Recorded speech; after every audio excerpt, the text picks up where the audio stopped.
Really plant drugs in her car and call the cops? Irvine, please. They're not mine. I swear to you, they're not mine. When the truth comes out, mom and dad, both lawyers, find they're the ones on trial. The Parent Trap. Then, a very different set of parents. This husband and wife very much in love. Mom and dad devoted to their kids. But he used to be a she, and she used to be a he. Both were born the opposite gender. You know that everybody out there is wondering, what are you going to tell these two beautiful boys one day about who mommy and daddy are? It was dad who got pregnant. I didn't want to leave the house. Nobody knew till tonight. I mean, are you a little worried that when people see you on 2020 that there's going to be a reaction to this? The trans parents. And what if mom and dad are on marijuana? They're saying I'm an unfit mom because I use weed. Completely legal medical marijuana. So why does the state take their 5-year-old away? This is destroying me. I can't not be with my son. It's happening across the country. I'm gonna take her. We're there as one couple fights to put their family back together. High stakes. Tonight, meet the parents. Here now, David Muir and Elizabeth Vargas. Good evening. Get ready to meet the parents. You know, it's great when moms and dads are involved in their child's school, but we've all seen it, parents who might get a little too involved. Tonight, you're about to meet a mom and dad waging a sort of class warfare after class. A lawyer mom who's late to pick up her 6-year-old trades words with a volunteer PTA president. As Chris Conley explains, that verbal squabble ignited a take-no-prisoners war that landed them all in court. Irvine, California is the navel of Orange County, with the appeal of its tree-lined streets and quiet neighborhoods. But things would get a lot more exciting at the local police department around 1:15 p.m. one school day afternoon, as a call comes in. A call that sure sounds like the male voice of a fretful parent looking out for the welfare of his child. Irvine, please. Yes, hi. I was calling because my daughter's a student at Plaza Vista Elementary School. I was just had to go over to the school and saw a car driving very erratically. I'm concerned one of the parent volunteers there may be under the influence or using drugs. Dispatched to the school's parking lot, Officer Charles Shaver finds a white PT Cruiser that matches the caller's description. The caller said that he thought the driver put something behind the driver's seat in the pocket, so I went to the driver's side and looked in the window. What were you able to see from the window? There was a large bag of marijuana that was protruding out of the seat pocket behind the driver's seat. It was very clear. Officer Shaver enters the school to speak with the car's driver, parent, PTA president, and school volunteer Kelly Peters. So I started to panic. I started literally crying. Did something happen to my husband? And he said, sorry. He said, no, nothing happened to your husband. No, that's not why we're here. With families filling the parking lot, the officer explains why he's there as he walks with Kelly to her car. So when I got to the car, I used the key to unlock it and pulled out the marijuana and showed it to her. What was her reaction? Devastated, and she started crying hysterically and dropped down on her knees. Continued to search the car, and I also found a bag of Percocet and a bag of Vicodin. And they put it out on top of the police car for everybody to see, which was really hard because I kept thinking, my daughter's getting out any minute. And I'm just thinking, the whole world is looking at this right now. And I said, please, they're not mine. I swear to you, they're not mine. As soon as Kelly is brought inside for questioning, she passes a field sobriety test. For Officer Shaver, something's not adding up. I was starting to form the opinion that, maybe she was telling me the truth. Maybe there was somebody that was trying to set her up. Yeah, but everybody says that, right? You arrest so many people that have drugs in their pockets and they tell you, hey, these aren't my pants. They wanted to know, if they thought, was there anybody that I knew that would do this to me? And I said, yes, oh my God. She said, Jill Easter. Bingo. 1 year earlier, attorney and mother Jill Easter arrived at the Plaza Vista school, late, Kelly says, to pick up her 6-year-old son from after-school activities, tennis lessons, which Kelly helped supervise. But the first grader wasn't in his usual pickup location. Jill Easter was plenty upset and blamed Kelly. And I said, well, I am so sorry. I said he didn't line up fast enough. Maybe he just walked slow. For Jill Easter, and later her husband Kent, who's an attorney as well, that word, slow, would activate a kind of bad parenting nuclear bomb that would exact a spectacular toll. I believe Mrs. Peters said, you're being slow, like falling behind in line, and I think the Easters took it as their son was being mentally slow. Jill Easter's words to Kelly grew increasingly heated. I said, I'm done. This is crazy. And that made her very angry. She lost her mind over it. I turned my back and she yelled, I will get you! Using their legal acumen, these two lawyers launched a vitriolic campaign against Kelly Peters. Their letter to the school principal was also handed out to parents in the parking lot. It accused Kelly of purposely leaving their son unsupervised, blamed her for his anxiety attacks, and demanded that she be fired from her unpaid position. They attempted to have me removed from the school, removed from any Irvine school, banished, completely banished. After the school investigation backed Kelly 100%, Jill Easter stepped up her anti-Kelly animus in court. What else did she and her husband do? Filed lawsuits against me, a restraining order. She told the judge that I tried to kill her, and that I was stalking her. I mean, they just went on to torture me for a really long time. Which 1 year later brings us back to that day on the school parking lot, the day Kelly is questioned by police. That night, a sweep of her home shows zero evidence of the drugs found in her car. The investigation takes a new turn. Like, remember that call to the Irvine PD? And saw a car driving very erratically. The cops are able to trace the call to the business center at a Newport Beach hotel. Not exactly the place to spot erratic driving in Irvine, but whatever. And it gets better. Turns out there's security camera video of a man walking through the lobby. Guess who? It's Kent Easter. So when the police were able to determine that the defendant's law firm was right next door, the pieces started to come together for them. Kelly's civil attorney Rob Marcero also notes the class warfare on display. They are both highly educated attorneys, went to top schools. They should know better. They believe they're above the law, that they can do anything to anyone. Tests show the Easter's DNA is on the marijuana pipe found in Kelly's car. And cell phone tower pings seem to indicate their phones were near Kelly's home the night before the drugs were found. So Kent and Jill Easter are charged with tricking police into falsely apprehending Kelly. And that's when things really get weird, as in parents gone wild weird. The case of an Irvine lawyer who's charged with planting in the car of a PTA volunteer. Good afternoon. Good afternoon. Not so fast. Before going to trial, Jill cops a plea. Jill Easter wanted to plead guilty and was willing to plead guilty. Jill gets 120 days, but Kent decides to fight the charges. The DA goes to the video and to the audio of that call to police that started it all. I'm concerned one of the parent volunteers there may be under the influence. Which, if you listen on, features this Southern California lawyer suddenly swerving into a foreign accent as he uses an Indian name for an alias. VJ. And what's your last name? Chandrasekhar. And do you know this person's name? I think her name is Kelly. Kent's attorney paints him as Jill's hapless stooge. An overly trusting husband trying to appease a difficult wife. Entered into evidence, this email from Jill to Kent, a sort of honey-do list from hell. She has some legal assignments for Kent and wants them done in 24 hours. Exhausts the criminal code against Kelly and files suits against the school district, the school, and whomever else we possibly can tomorrow. Kent's lawyer has another goodie for the jury to help establish Kent as clueless and Jill as the master manipulator. She wasn't tied in with her husband. She was having an outrageously over-the-top affair. Yes, Jill's been having a 5-alarm affair with a fireman right under Kent's nose. His attorney scrolls through texts from Jill's lover.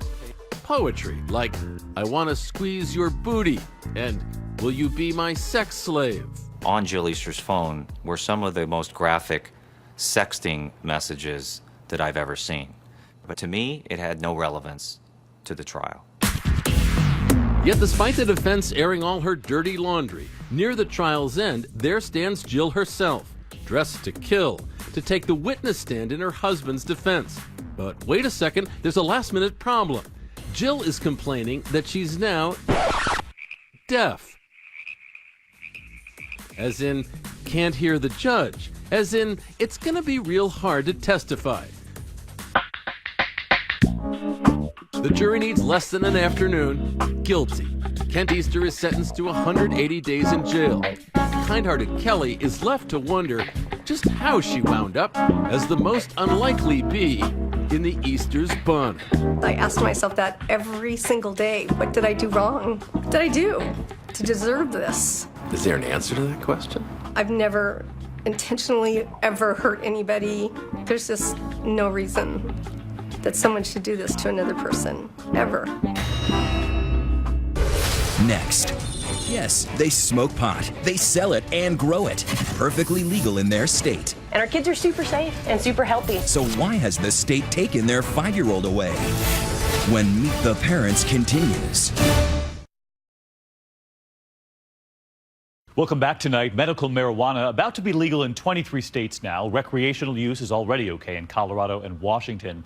But here's the question. What if there are kids in the house? It's a new debate in courtrooms across the country. If mom and dad are smoking pot, even legally, can the state take their children away? Nick Watt tonight, following 2 parents fighting to keep their child. Whose side will you be on? Like so many millions of Americans, perhaps even you, dear Friday night network TV viewer, Jesse and Vicar Thompson of Bellingham, Washington, enjoy a good hit of marijuana. When I walked into your home, the first smell is marijuana. There are plants growing downstairs.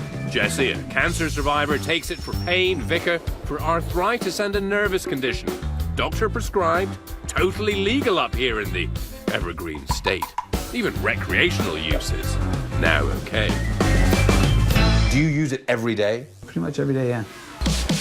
And the Thompsons aren't just blazing away for their own purposes. 2 years ago, at their little business called The Grow Shop, they began selling their own homegrown strains.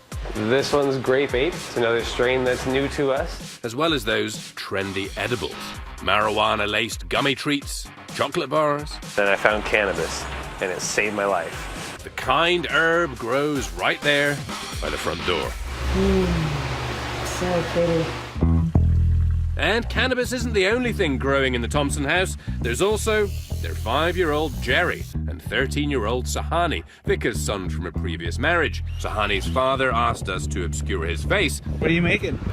A snow angel. And here's where it gets complicated. See, for most of you parents out there, keeping your kids away from pot is, well, pretty high on the list of parental priorities. And parenting while high, probably a no-no too.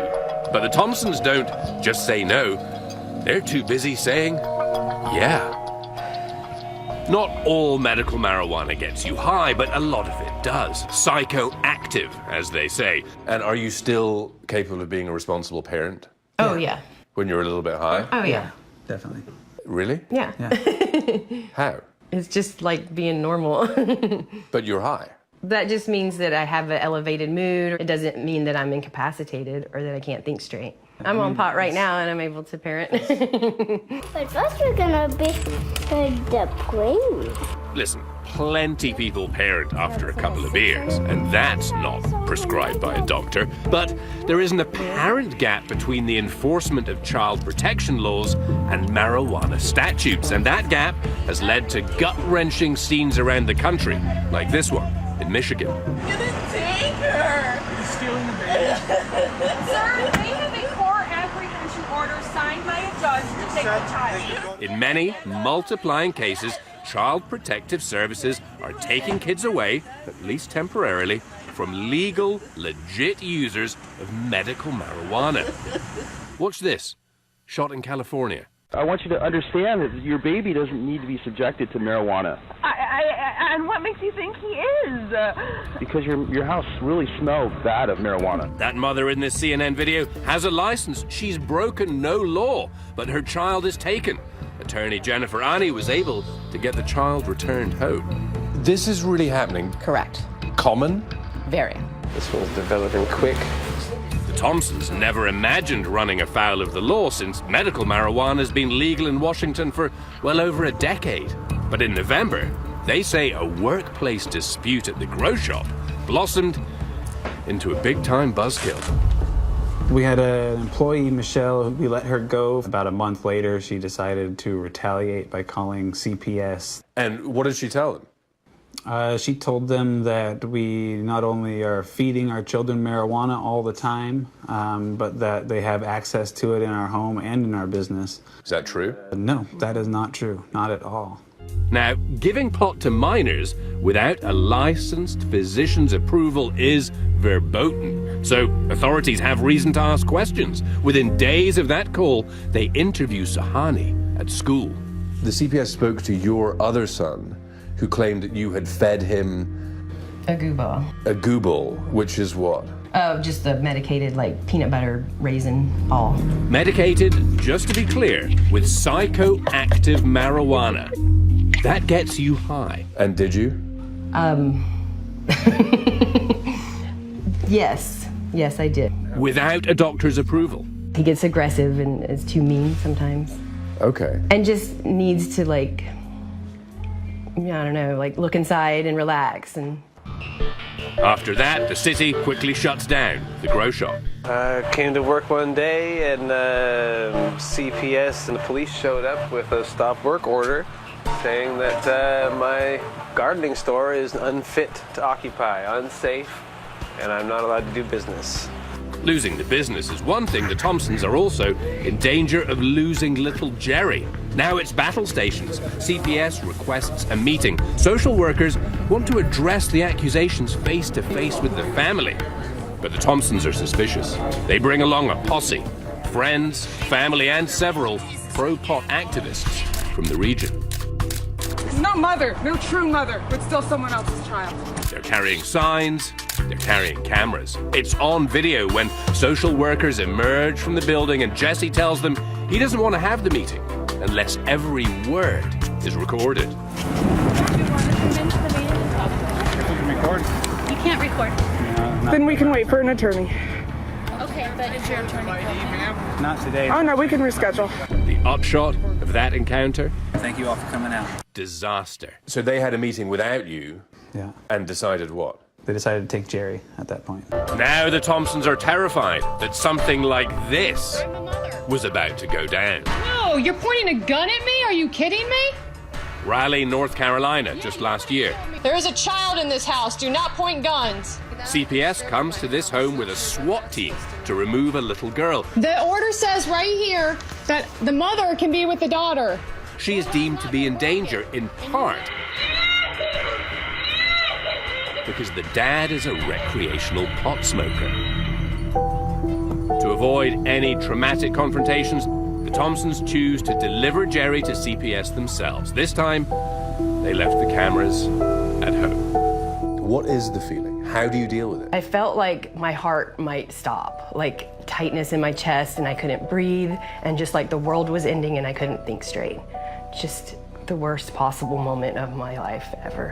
As Vika's other son, Sahani, is sent to live with his father full-time, the Thompsons continue to document their ordeal, a moment of anguish in the bathroom. Jerry deserves better than this. CPS is wrong. They have overstepped. And in Jerry's now empty bedroom, Just about the worst thing that could happen. And our kids are super safe and super healthy. There's what the law says isn't necessarily right. what happens next? Well, that's going to be determined in this courtroom. They're saying I'm an unfit mom.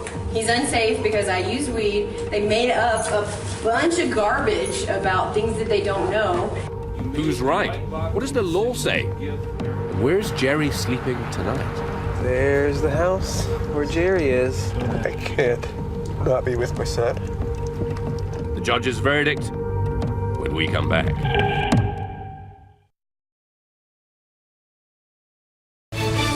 2020 Meet the Parents continues. Once again, Nick Watt.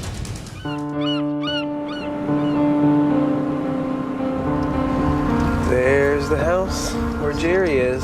This is the house where Jesse Thompson's 5-year-old son Jerry lives now. Jesse can drive by, but the law says he can't go inside. He's not allowed to see Jerry. This is destroying me. I can't not be with my son. He's all that matters. Jesse and his wife Vicar have lost Jerry because authorities claim they were feeding him marijuana edibles. Is that true? No. Not at all? No. Never? We never fed Jerry marijuana. We don't want to feed him marijuana. But they admit feeding it to his older half-brother Sahani to relax him. That's okay? I felt like it was okay, yeah. Do you now feel like it's okay? No, I definitely don't feel like it was okay. Even though it helped him medically, I wouldn't do it again. Remember, marijuana is legal in Washington. The Thompsons grow it, use it. Vicar even cooks up a skincare salve with it. She swears by it. It's an amazing pain relief. But giving it to minors without the proper medical permission, that's a no-no. Good afternoon, Your Honor. So now the Thompsons spend their days fighting in court to get their Jerry back. With the support of the cannabis community, here they are, sharing videos of the little boy lost. And you're jumping in the pile. He's so incredibly well-adjusted and smart. The court is awaiting results of a drug test on little Jerry. The whole case could hinge on this. I can just tell you, Mr. Olson, I expect those results to be here. All right, let's go. In the meantime, as the weeks drag on, Your visit at 11? It is. Okay, wonderful. Have a seat. the Thompsons can only see Jerry here, the local CPS office. Today, they've come with his little guitar and other toys. This is his floaty toy for his bath. Things to help him feel at home. They wear microphones for the start of this precious visit. We're so happy to see you. Oh, buddy. He missed you too. That's Jerry doing his best, Jerry Garcia. And about 90 minutes later, Jerry's just crying, screaming. He wants to go home with his family. 2 weeks before Christmas, the Thompsons prepare for a fateful hearing. They want to look their best because the moment of truth has arrived. The drug test results are back. The proof the Thompsons expect will clear them once and for all. I feel strong, confident. This is the hair follicle drug test results on Jerry. So imagine the shock when instead they hear this. Jerry was positive for cannabinoids, THC, by ingesting an environmental exposure. Positive. 5-year-old Jerry tests positive for marijuana. Remember that salve Vicar was making? That's how she now explains the results. The test came back positive, right? I mean, how do you explain that? It was a really low level. It could come from me having salve on my hand and touching him. Really? Mm-hmm. Yeah. So you have used it on him? Yeah. She's been smoking, say experts. No way could a salve lead to a positive test result. They say little Jerry must have been fed marijuana. I've never had a case where a parent who is a qualified patient uses their medicine and gives it to their child. That's really bad judgment. But then it's agonizing. They run out of time. Court adjourned to resume after the holidays. Pretty destroyed over that. It's about the worst I've ever felt. Christmas, I'm not going to be able to bring myself to decorate without my kids around. Finally, after weeks of stilted, supervised visitations, it's Judgment Day. As their supporters chant outside, No one deserves to go to prison for a plant. the Thompsons head into court. Effectively, Mr. and Ms. Thompson have criminally endangered Jerry's health and well-being with myopic fascination with marijuana that seems so unhinged that they think there is nothing wrong with exposing 5-year-old Jerry to it, even to the point of his intoxication. Here comes the ruling, and it starts very badly. You made the mind-boggling decision to give marijuana to a 5-year-old. Don't talk, listen. I've listened, now it's your turn. But just as all seems lost, There is no evidence that the child, other than the giving of the marijuana, has been injured, neglected, or in any other way harmed. Because there is no other evidence of neglect or abuse, we will do an in-home placement. Stop. The law says there has to be serious physical harm. Children can't be removed because of bad judgment. If they could, lots of people wouldn't have kids because we all make mistakes. The court issues a stern warning. There'll be no exposure to marijuana smoke, edibles, oils, or any form. If this child tests positive, it's very simple. You will not have the child living with you. Here they come. And the family is reunited. Dude. Oh my God. Jerry came home just last week. He missed Christmas with Mom and Dad, so they finally put some Christmas lights up. You like the Christmas lights? At the beginning of January. Get under the blanket. And he went to sleep in his own bed. He did. Yeah. He asked me to lay down with him, yeah, which I really, really wanted to, and I snuggled him and he fell right asleep and it was great, yeah. And then I just kept looking in there at him all night long. So happy.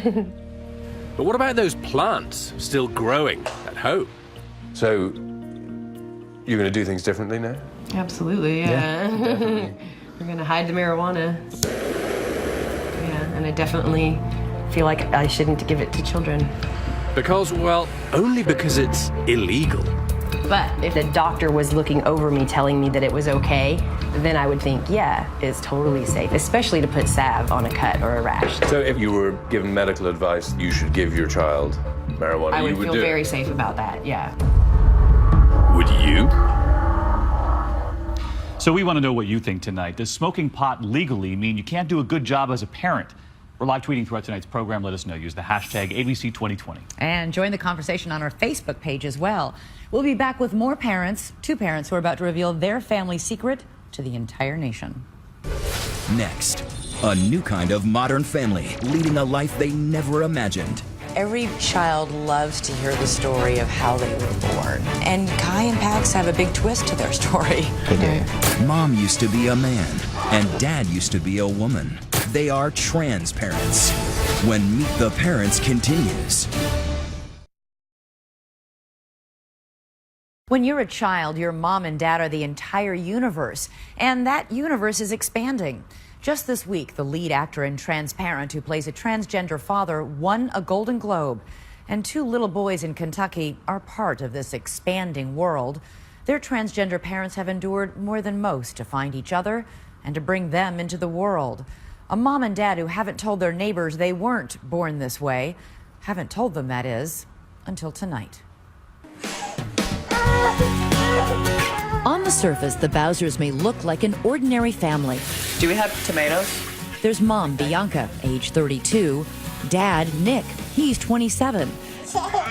And their two rambunctious toddlers, Kai, aged 3, and Pax, 17 months. I got it! All right, yay, Merry Christmas. But in their wildest dreams, these two parents never imagined that they would get to enjoy this kind of ordinary.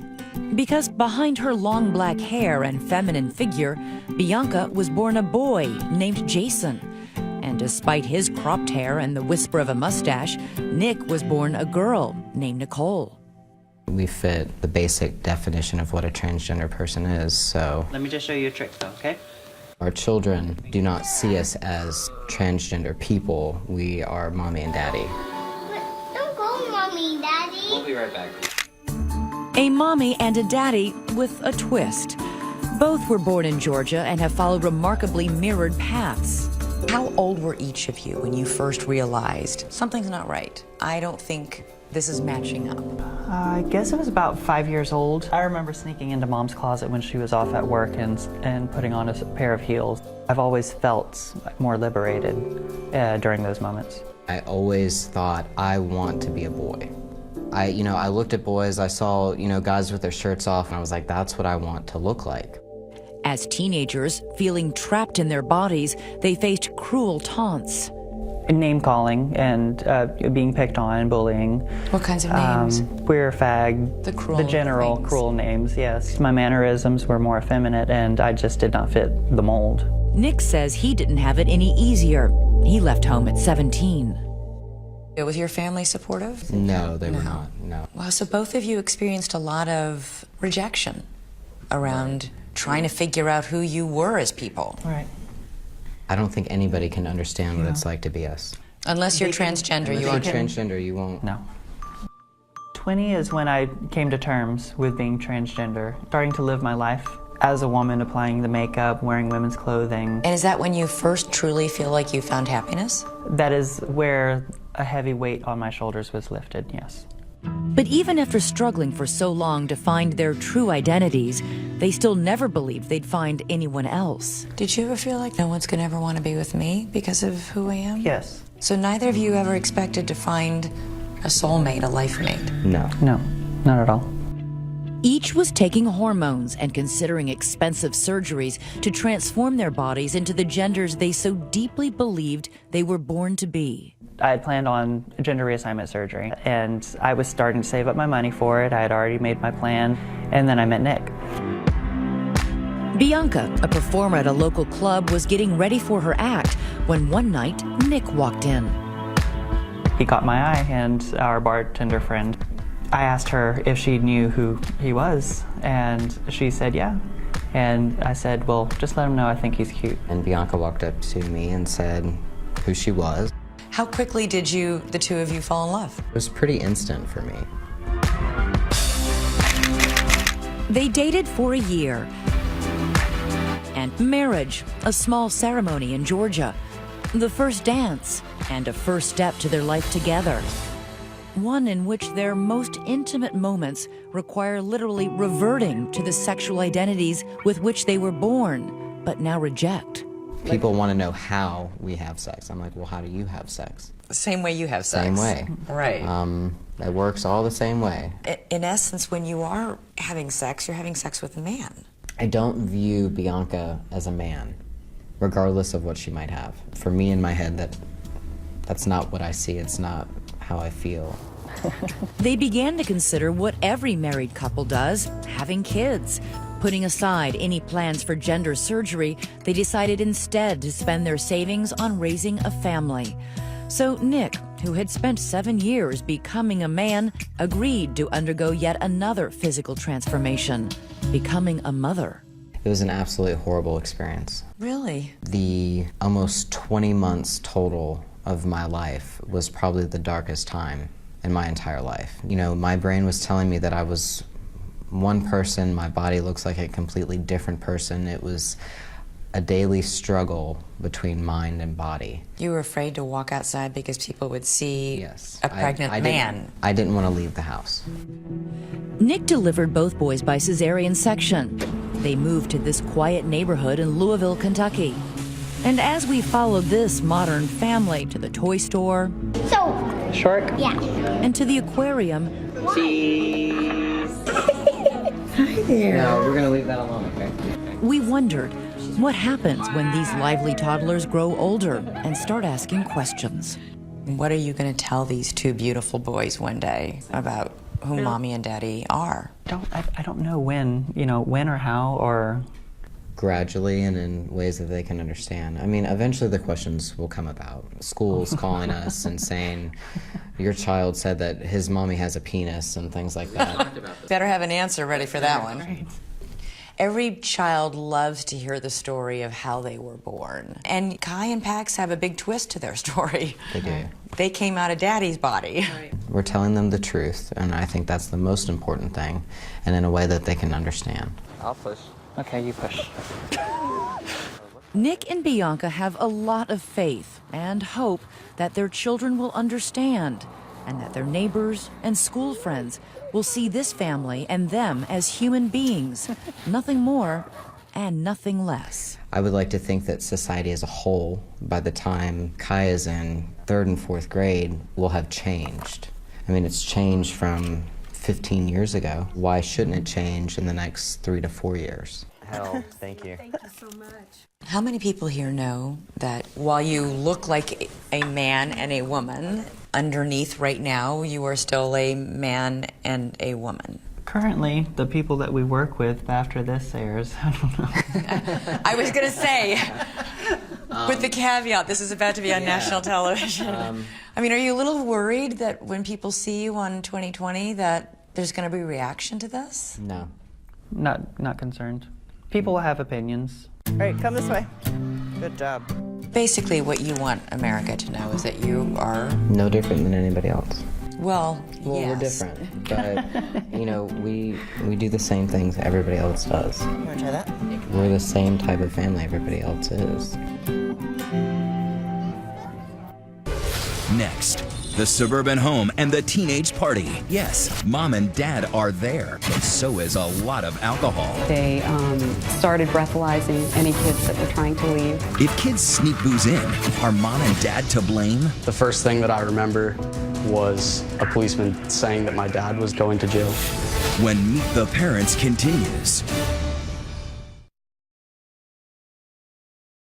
Well, it's probably happening tonight. The teenage party's thrown in the house when the parents are out of town. We've seen the pictures before. Suddenly the house is overflowing, so is the booze, and then the cops arrive. That usually leads to a day of reckoning with mom and dad, but what if mom and dad are home the whole time? Increasingly across the country, those parents are facing their own day of reckoning in court. It could have been a scene from this Playboy bash at Hef's mansion this past fall. The host's invitation even suggesting a dress code. Guys, robes, Chippendales dancers, Hugh Hefner-style clothing. Ladies, Playboy bunny costumes, bunny tails, tutus, leotards, anything that's in your comfort zone. But authorities say they were not comfortable with what was going on at this house on Camino del Valle in Poway, California, especially since the birthday girl Olivia Lake was just 18 years old. You have a party like this, and it's as though you're handing out hand grenades as party favors.